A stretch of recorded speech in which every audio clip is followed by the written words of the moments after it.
So, hello, good morning, friends. I'm Dr. Lal Krishna, and today we'll be discussing damage control surgery, which is an important topic for NEET is concerned, both PG and SS. Along with that, it is also important for MS and DNB final exams. So, let's get started. So, damage control surgery. So what is the purpose of damage control surgery? Is to limit the operative time. So we have to save time. Time बचाना है अपने को.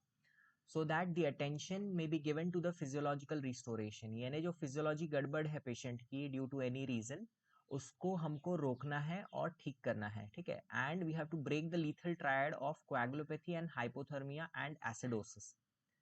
So this is a lethal triad which is commonly seen in cases of injury, trauma, or any very sick condition like sepsis. That is coagulopathy, hypothermia, and acidosis. So we'll go this in detail. Coagulopathy is when the system's coagulation factors are consumed, and the in case of injury, the blood is not able to stop on its own, which is a normal factor, normal condition in normal patients or normal humans. So coagulopathy, that the blood is not able to clot and the bleeding is not stopping. Hypothermia, because there is damage, there is an open source of wound or way to lose energy because the normal physiology is disturbed. So the body loses energy and hypothermia becomes a risk factor which prolongs, rather, which aggravates the condition of sepsis or trauma shock, etc. Then acidosis, since the body is lacking oxygen, there will be anaerobic metabolism in the body in case of trauma or injury, and this will lead to acidosis. So these three are the coagulopathy, hypothermia, acidosis. That is bleeding nahi rukna, hypothermia is lack of temperature control, temperature ka irregulation, and acidosis, body में acidic condition develop hona due to anaerobic metabolism. So we'll go ahead. Here we have to focus on physiological recovery more than the anatomical repair. So we have to temporization and prioritization of the physiological recovery. मतलब physiological recovery is a priority, यानी हमको पहले इसको ठीक करना है and temporarily अपने को एनाटॉमिकल जो इंपॉर्टेंट चीज है उसको रोक ठीक करना है. ठीक है. लेकिन सबसे इंपॉर्टेंट है फिजियोलॉजिकल. ठीक है. फिजियोलॉजिकल ठीक रहेगा तो हम एनाटॉमिकल को आगे रिपेयर कर पाएंगे. ठीक है. अब इसको डिटेल में समझेंगे. Lethal triad को coagulopathy, hypothermia and metabolic acidosis. So coagulopathy is commonly seen as dilutional in cases of shock, especially, which is a common scene in all these severe sick condition where there is shock with severe hypovolemia resulting in excessive IV fluids, that is colloid or crystalloid infusion in cases of treatment, resulting in hemodilution, that is the blood getting diluted, पानी या फिर saline add करने से blood dilute हो जा रहा है. Then there is dilution of clotting factors, the clotting factors in the body वो भी डाइल्यूट हो जा रहे clotting factors. Okay. Then resulting in coagulopathy. So shock with severe hypovolemia results in dilution coagulopathy. This is one point. And RAS also causes retention of salt and water, which causes hemodilution. So all these things in turn lead to coagulopathy, that is difficulty in stopping a bleeding point in the body. So next comes immunoactivation. That is also a reason for coagulopathy, that is activation or consumption of complement system. So complement system helps in coagulation, but activation or consumption in case of trauma or injury results in further coagulopathy. Next comes the hypothermia, from the evaporative and the conductive heat loss during surgical exposure and resuscitation. So due to surgical exposure or any wound in the body, there will be evaporative and conductive heat loss, which could result in further damage to the body, that is hypothermia related damage. Then we'll see that metabolic acidosis, due to shock, we'll see there will be anaerobic metabolism and then it will lead to acidosis. It is further aggravated by aortic clamping, administration of vasopressors like adrenaline, noradrenaline, vasopressin, massive RBC transfusion, impaired myocardial performance. So cardiac condition is another risk factor. Okay, let's see ahead. Once the cycle starts, each component exacerbates the other. So it's a vicious cycle. We know it's a vicious cycle, which vicious triad, which if it starts, it leads to other. Okay, so ek ke baad ek, it adds on and it creates more damage in the body. So what are the goals of damage control surgery? Hemostasis and contamination control. These are the main goals of the damage control surgery. That is hemostasis, which will be necessary to prevent further shock and coagulopathy, rather every aspect of the lethal triad, and contamination control, which will further aggravate the septic part. So we have to focus on these two things, that is hemostasis and contamination control. This is same for all emergency surgeries. So decision to choose over damage control surgery over definitive surgery is an intraoperative decision. So we have to understand that what are the main factors. So we have to focus on hemostasis and contamination control first, and if it is possible, if everything goes all right, then we can decide intraoperatively whether we have to go for definitive surgery or not. Okay, so now we'll see the indication of damage control surgery. So what are the critical physiological parameters? That is hypothermia, when the temperature is less than 35 degrees Celsius. Then acidosis, when the pH is less than 7.2, base deficit is more than 15 millimole per liter. Serum lactate, that is more than 5 millimole per liter. So coagulopathy, prothrombin time more than 16 seconds and APTT more than 60 seconds. Prohibitive operative time, when the operative time is more than 60 minutes. For definitive surgery, hemodynamic instability, BP less than 90 mm of Hg for more than 60 minutes, or requiring more than 10 units of blood transfusion. So these are the critical physiological parameters. One is temperature, body का temperature maintain नहीं हो पा रहा है, body का जो pH balance है वो मेंटेन नहीं हो रहा है, एसिडोसिस में जा रहा है, कोएगुलोपैथी, बॉडी अपने आप से ब्लीडिंग रोक नहीं पा रही है. ओके, एंड हीमोडायनेमिक इंस्टेबिलिटी, कि बीपी बॉडी अपना नॉर्मल बॉडी अपना जो बीपी रहता है वो मेंटेन नहीं कर पा रहा है, तो haemodynamic instability. So we'll go ahead with other indication. Injury complexes associated with loss of physiological reserve. Okay, so what are these? High energy blunt torso trauma. So chest और या फिर abdomen में बहुत जोर से चोट लगी है जिसकी वजह से कहीं से खून नहीं निकल रहा है लेकिन अंदर बहुत डैमेज हुआ है. Okay, multiple penetrating torso injuries, मतलब कुछ चाकू या तलवार ऐसा कुछ घुसा हुआ है multiple times in the chest और abdomen, resulting in severe damage. Then combined visceral injury associated with major vascular trauma. So abdomen में इंजरी है प्लस कोई वेसल भी फटी है, पोर्टल वेन या फिर कोई aorta et cetera. Then the fourth one is injuries over the multiple body cavities. So what is this? Competing treatment priorities. Example, मतलब एक साथ बहुत सारा जगह पे लगा हुआ है, बहुत सारी कैविटी में डैमेज है, like head injury, closed head injury, major vascular injury abdomen या फिर चेस्ट में, and also associated with pelvic trauma. Pelvic trauma में क्या हो रहा है कि पेल्विस में मेजर ब्लड वेसल्स और वहां से डैमेज होने की वजह से ब्लड वेसल भी ब्लीड कर रहे हैं और ऑर्गन्स को भी डैमेज है. So head injury, vascular injury and pelvic trauma. So this is example of injuries across multiple body cavities with competing treatment priorities. मतलब सबको देखना जरूरी है in this case. Okay, so will go ahead with other consideration in trauma patients. Injuries better treated with non-surgical adjunct rather than definitive surgical repair. That is angiographic embolization in liver trauma or pelvic injuries. Variable physiological reserve, elderly or with multiple comorbidity. मतलब बुढ़े हैं तो या फिर multiple comorbidity तो फिर थोड़ा सोचना पड़ेगा कि यहाँ पे ट्रीटमेंट सर्जिकल जाना है, नॉन सर्जिकल जाना है. उसके अलावा एंजियोग्राफिक एम्बोलाइजेशन जो लिवर ट्रॉमा या पेल्विक इंजरी में हम यूज कर सकते हैं सोच समझ के. Okay, so what is damage control surgery? Forms the important complementary strategy to damage control resuscitation.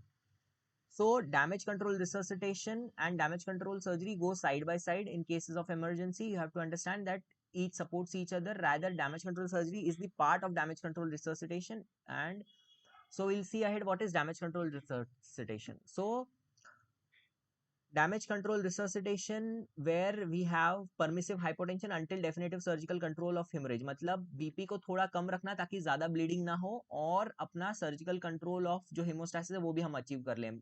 जहां तक पता है कि 90 मिलीमीटर ऑफ 90 mmHg तक बीपी रखा जाता है इसमें. लो भी नहीं रखना है और बहुत हाई भी नहीं रखना है, हाई रखेंगे तो और ब्लीड करेगा. Okay, minimise the crystalloid usages too, ताकि जो डाइल्यूशन कोएगुलोपैथी है वो ज्यादा ना हो और वो रुक जाए. ठीक है, मिनिमाइज क्रिस्टलाइड यूज है, एनएस या फिर ऐसा कोई फ्लूइड जो है हमारा खास करके उसको ज़्यादा नहीं देना है। Initial usages of 5% hypotonic saline, ठीक है। तो इसमें क्या होगा, ताकि हमारा क्रिस्टलॉइड का यूजेज कम हो जाएगा, है ना। बॉडी में हम हाइपोटोनिक सलाइन देंगे 5%, तो उससे हमारा क्रिस्टलॉइड का रिक्वायरमेंट कम हो जाएगा। Then use of blood products, जो कि है packed PRBC, packed red blood cell, FFP, platelet, cryoprecipitates, ठीक है। इनको जनरली 1:1:1 के रेशियो में लेते हैं, पीआरबीसी एफएफपी प्लेटलेट को, ताकि ब्लड को सेम अमाउंट में, जैसा ब्लड है वैसे ही फॉर्म में सपोर्ट मिले। Then considering drugs to treat coagulopathy like tranexa, prothrombin concentrates और recombinant factor 7 concentrate, factor A, recombinant factor 7A activated factor. Then what are the steps of damage control surgery? I hope this has been clear. Damage control resuscitation, इसमें 5 point है. First is hypotension using crystalloids, using hypertonic saline, then the blood products, then treating the coagulopathy with drugs like Trenexa. Then we come ahead with damage control surgery. Damage control surgery में क्या है कि patient selection का importance है, वो अपन आगे देखेंगे. Okay, the control of hemorrhage and control of contamination जो हमने ऊपर देख लिया. उसके बाद आगे आएगा temporary abdominal closure, जो हम और डिटेल में देखेंगे, and continued resuscitation and definitive surgery. So these are the control of damage control surgery, and damage control surgery will go side by side and along with damage control resuscitation. So we'll see this in detail.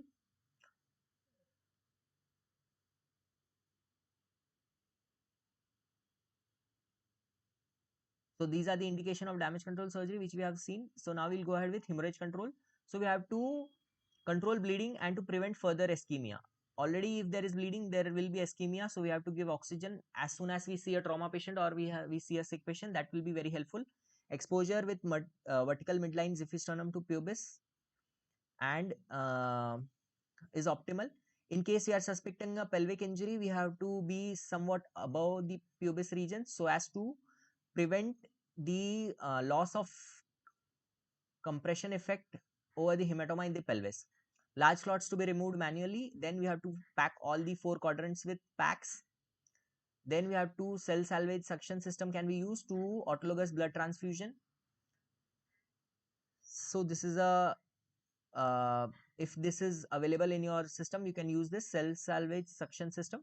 Then we have to assess the degree and location of the significant injury, and if there is possibility of definitive surgery, you can go ahead with definitive surgery. If it is briskly bleeding, we have to consider aortic clamping at the diaphragmatic hiatus, मतलब aorta को clamp कर रहे हैं हम लोग.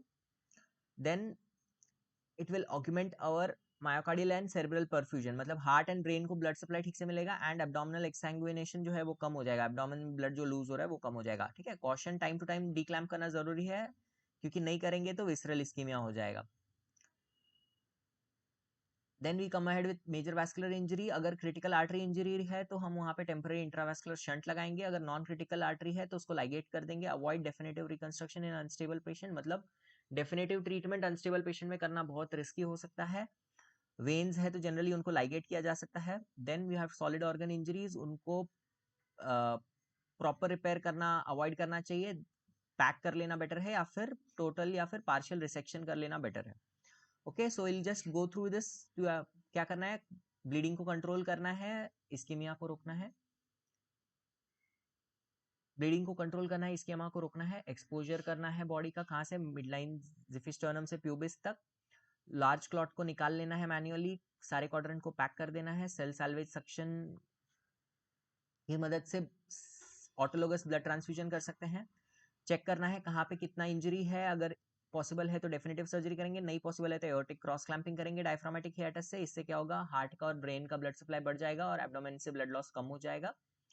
Then caution रखना है कि इसको टाइमली हम डी क्लैम्प करें ताकि विसरल इस्कीमिया ना हो जाए। मेजर वैस्कुलर इंजरी है अगर तो क्रिटिकल आर्टरी में टेम्पररी इंट्रावैस्कुलर शंटिंग करेंगे। देन नॉन क्रिटिकल आर्टरी में लाइगेट कर सकते हैं, वेन्स को भी जनरली लाइगेट कर सकते हैं। Avoid definitive reconstruction in stable patients. Solid organ injury, avoid prolonged repair, pack with and partial or total reconstruction depending on the scenario. Then we go ahead with contamination control, which is the second part of the surgery in the damage control surgery, that is control of spillage of GI and urinary system due to hollow or viscerous organ injury. Hollow viscus injury. So जो हमारा GI tract है, पेट है उसका, and urinary system का जो damage है उस वजह से जहाँ पे भी लीकेज हो रहा है और पूरा अंदर कचरा जमा हुआ है उसको अपने को रोकना है, ठीक करना है। ठीक है, तो क्या करना है, सिंपल परफोरेशन जो है उसको रिपेयर करेंगे। सिंपल परफोरेशन को हम प्राइमरी रिपेयर कर रहे हैं। एक्सटेंसिव बाउल इंजरी को हम रिसेक कर रहे हैं, और एनास्टोमोसिस या स्टोमा बनाना भी जरूरी नहीं है, उसको जस्ट ब्लाइंड क्लोज करके छोड़ सकते हैं क्योंकि टाइम बचाना है। डाउटफुल वायबिलिटी है तो हम सेकेंड लुक सर्जरी करेंगे ही वैसे आगे चल के, तो अभी के लिए उसको बस रिसेक कर लो जहां ज्यादा डैमेज है। बिलियरी पैंक्रियाटिक इंजरी है उसको सिंपल ड्रेन करेंगे ताकि वो कंट्रोल फिस्टुला बन जाए एंड उसको आगे देख लिया जाए। ड्रेनेज एंड कंट्रोल फिस्टुला बनवा सकते हैं बिलियरी एंड पैंक्रियाटिक इंजरीज के केस में। ब्लैडर है तो रिपेयर करो, कैथेटराइज कर देंगे प्राइमरीली, यूरेटर को स्टेंट लाइगेट एंड एक्सटराइज कर देंगे जरूरत के हिसाब से। ओके, सो कंटेमिनेशन कंट्रोल में हमने क्या क्या देखा है एक बार क्विक रिवाइज करेंगे। जीआई यूरिनरी सिस्टम्स के इंजरी को कंट्रोल करना है, बॉवल को रिपेयर करना है, अगर ज्यादा है तो रिसेक करना है, डाउटफुल वेबिलिटी के सेकंड लुक सर्जरी रहेगा। बिलियरी पैंक्रियाटिक इंजरी के लिए सिंपल ड्रेनेज करेंगे, ब्लैडर को रिपेयर करेंगे, कैथेटराइज करेंगे, यूरेटर को स्टेंट एंड लाइगेट करेंगे। So now we'll come to temporary abdominal closure, which is important aspect of abdominal compartment syndrome also, which we had discussed. So what are the goals in temporary abdominal closure? To prevent visceral spillage and additional contamination, यानी आगे और कोई contamination नहीं हो। Control quantity of effluent, यानी वहां से कितना effluent आ रहा है उस पर ध्यान रखना और quantify करना। Prevent fusion of visceral block to the anterior abdominal wall, यानी जो अंदर का damaged body part है, body organs है, वो anterior abdominal wall से आके सट ना जाए। फिर prevent abdominal compartment syndrome and tension, मतलब अगर एब्डोमेन का टेंशन बहुत ज्यादा है, प्रेशर बहुत ज्यादा है, तो ऑर्गन्स को और डैमेज हो सकता है, तो उसको रोकने के लिए भी टेम्पररी एब्डोमिनल क्लोजर करते हैं। फैसिलिटी सीरी एक्सप्लोरेशन, मतलब जब पता है कि अपने को आगे जाके वापस सर्जरी लग सकती है तो इसको बंद क्यों करना है, अभी इसको टेम्पररी से काम चला लेते हैं। फैसिलिटेट सेकेंडरी क्लोजर लेटर, यानी बच जाए अगर पेशेंट हमारा तो उसको अपन बाद में बंद कर सकते हैं, तब तक टेम्पररी से काम चलाएंगे। ठीक है, अब ये डायग्राम देख लो, टेम्पररी एब्डोमिनल क्लोजर स्ट्रेटेजीज में क्या क्या हम यूज कर रहे हैं। ठीक है, तो एक आउटर सील है, ठीक है, उसके अंदर एक पैक या ड्रेप है, ठीक है, सबसे अंदर प्लास्टिक शीट है, ठीक है, जो हमारा पैक है ड्रेप है उसमें सक्शन ड्रेन लगा हुआ है, और एब्डोमिनल कैविटी के अंदर एक क्लोज ड्रेन लगा हुआ है। सो प्लास्टिक शीट जो है हमारा पेरिटोनियम के अंदर वाले लेवल तक है। ठीक है, so this is the example of temporary abdominal closure, इसको भी हम और डिटेल में देखेंगे। सीक्वल ऑफ डेफिनेटिव रिपेयर क्या होगा हमारा, careful removal of PACS, inspection identification of all injuries, definitive GI को रिपेयर करेंगे, डेफिनेटिव जीआई डैमेज जो हुआ था, ठीक है, थरो एब्डोमिनल लवाज, साफ सफाई करेंगे, ड्रेन को रखेंगे। ठीक है, एब्डोमिनल क्लोजर के लिए क्या यूज कर सकते हैं, इमीडिएट टर्म के लिए सिलो प्लेसमेंट जिसको बोलते हैं बगोटा बैग या वैग ड्रेसिंग, ठीक है, इंटरमीडिएट टर्म के लिए सिक्वेंशियल फेशियल या स्किन क्लोजर, इंटरपोजिशनल मेश प्लेसमेंट, ठीक है, लॉन्ग टर्म के लिए plant ventral hernia repair. So this is basically all about damage control surgery. Now we'll see some more concepts of damage control surgery. I would like to thank Dr. Anurag Mishra sir for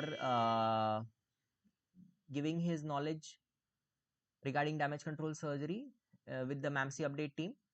So we have seen the indications.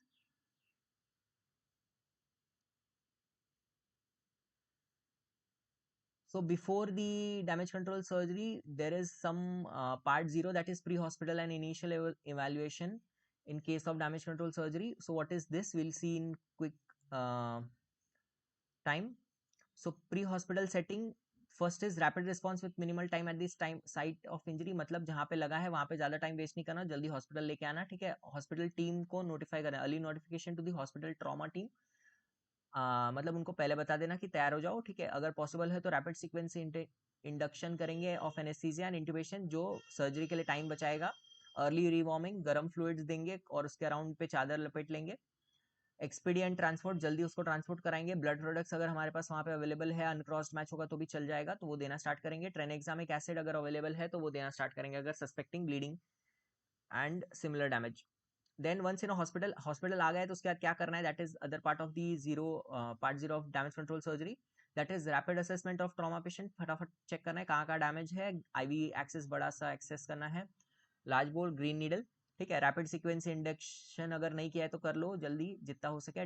Chest drainage अगर जरूरी है, अगर लग रहा है नीमोथोरैक्स या फिर severe हीमोथोरैक्स है या तो फिर उसको ड्रेन कर देंगे। Prevention of hypothermia, controlling temperature by warm fluids and cloths, rather warm sheets, or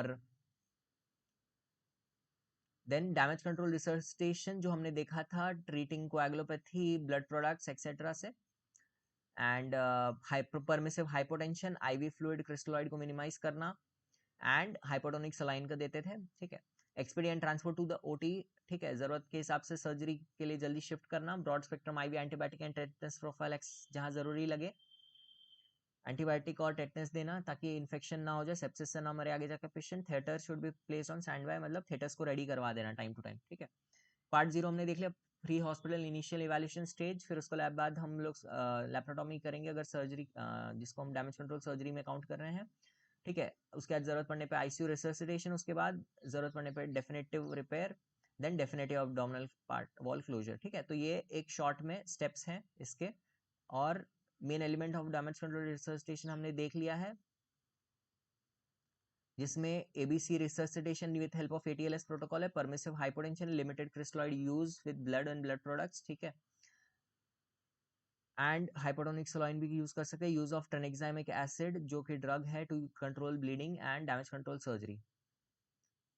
then we'll go ahead, एक इंपॉर्टेंट पॉइंट आपको समझना है कि आपको ध्यान रखना है कि ट्राई करिए कि इमेजिंग पे ज़्यादा टाइम वेस्ट नहीं किया जाए, पेशेंट कभी कभी इमेजिंग के चक्कर में डिले हो सकता है, ठीक है।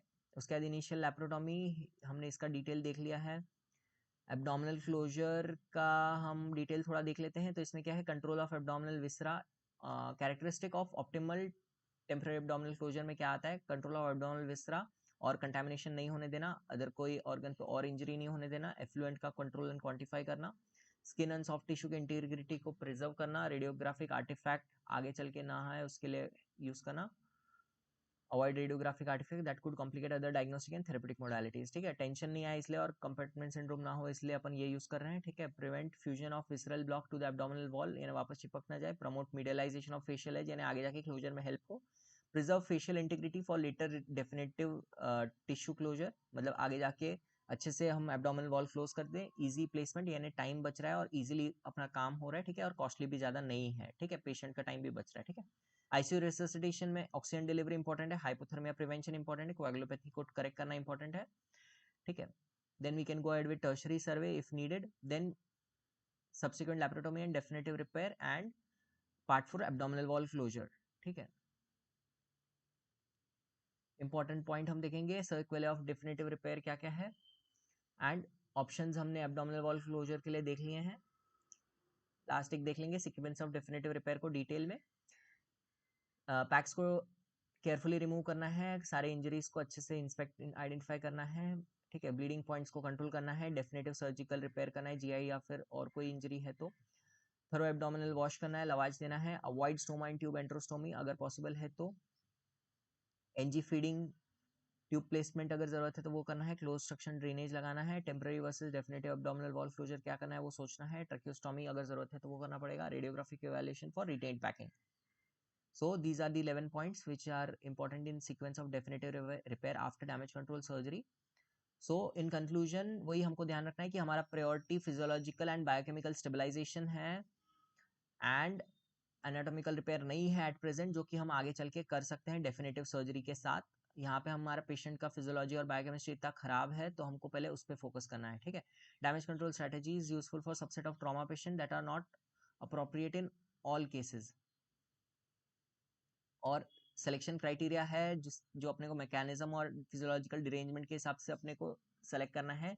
परमिसिव हाइपोटेंशन और damage control resuscitation with new ventilator mode, haemostatic agent and temperature regulation devices, जिससे हम बचा सकते हैं ज़्यादा पेशेंट्स को।